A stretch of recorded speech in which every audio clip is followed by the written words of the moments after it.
নামাজ কেন পড়বেন না? আপনি কিভাবে আপনি বিছানায় পিঠ লাগান?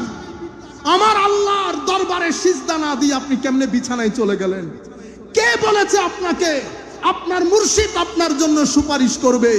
এরা সেই মুর্শিদ যাদের জিন্দেগির মধ্যে একটা নফল ছুটার কারণে সারা রাত কানে হাত দিয়ে এক পা তুলে আল্লাহর দরবারে যারা দাঁড়িয়ে থাকে, কেমনে বুঝলেন তারা আপনার নামাজ না পড়লে মাফ করে দিবে? কে বলেছে আপনাদেরকে এই কথা? যারা বছরের পর বছর, মাসের পর মাস সোনার বিছানা ত্যাগ করে একাকিত্বে আল্লাহর শরণে গুম হয়ে যাওয়ার জন্য পাহাড়কে বেছে নেয়, তারা কেমনে আমার মতো বেগাইরত নামাজ পড়ি না তাদেরকে বরদাস্ত করবে?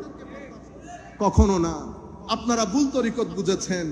কোন দরবার, হুজুর গৌসে মাইজবান্ডারি তো অনেক দূরের কথা, কোন দরবার, কোন হক্কানি আলেম এটা কখনো বরদাস্ত করবে? আপনি ভুল বুঝেছেন, আপনি ভুল বুঝেছেন। গৌসে আজম শেখ আব্দুল কাদের জিলানী। আমাদেরও একটু সচেতন হতে হবে।